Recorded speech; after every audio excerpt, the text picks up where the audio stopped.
High profile seat वो है कालकाजी। वजह क्या है?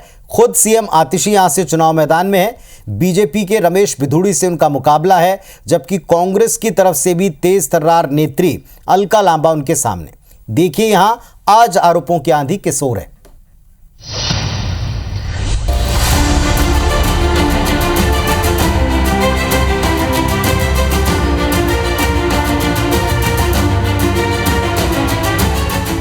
दिल्ली की हाई प्रोफाइल कालकाजी सीट पर सियासी संग्राम काफी तेज है। सीएम आतिशी यहां से आप प्रत्याशी हैं। उनका मुकाबला बीजेपी के रमेश बिधूड़ी से है, जो कभी प्रियंका गांधी तो कभी आतिशी पर अपने विवादित बोल के चलते आलोचना का शिकार होते रहे। लेकिन अब सीएम आतिशी ने बिधूड़ी पर एक बड़ा वार किया है। आतिशी ने आरोप लगाया कि बिधूड़ी और उनकी कार्यकर्ता चुनाव नहीं लड़ रहे, बल्कि आप कार्यकर्ताओं को धमकाकर गुंडागर्दी कर रहे हैं। रमेश बिधूड़ी जी ने दीपा जी को कहा कि तुम पहले भारतीय जनता पार्टी में होती थी कई साल पहले, तो वापस आ जाओ।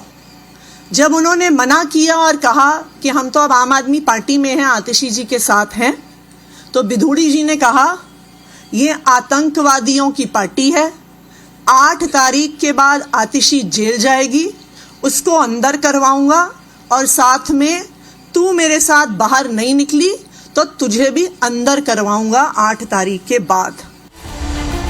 वहीं आप संयोजक अरविंद केजरीवाल ने इसे बीजेपी की हताशा बताया। पूरी दिल्ली के अंदर मेरे पास न जाने कितने हमारे कैंडिडेट्स आ चुके हैं। मेरी अपनी विधानसभा में, राजेंद्र नगर में, इधर उधर कई जगहों पर हमने देखा है और शिकायतें आ रही हैं कि भारतीय जनता पार्टी पूरी तरह से गुंडागर्दी के ऊपर उतरी हुई है। आज दिल्ली में भारतीय जनता पार्टी की यही हालत है। पूरी दिल्ली में भारतीय जनता पार्टी अपनी ऐतिहासिक हार की तरफ धीरे धीरे, या मैं कहूँ तेजी से बढ़ती जा रही है।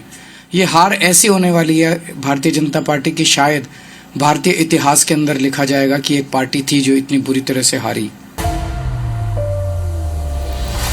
दिल्ली में 5 फरवरी को मतदान है, नतीजे 8 फरवरी को आएंगे। आतिशी कालकाजी सीट से दूसरी बार किस्मत आजमा रही हैं। साल 2020 विधानसभा चुनाव में आतिशी ने 11,000 वोटों से बीजेपी प्रत्याशी को हराया था। लेकिन इस बार आतिशी के सामने दोहरी चुनौती है। एक तरफ आतिशी का मुकाबला बीजेपी के रमेश बिधूड़ी से है, तो वहीं कांग्रेस की तेज तर्रार नेत्री अलका लांबा भी चुनावी मैदान में है। ऐसे में 2025 में कालकाजी सीट किसकी होगी? क्या सीएम आतिशी अपनी सीट बचा पाएंगी? इस पर सबकी नजरें टिकी हैं। Bureau report, IBC 24।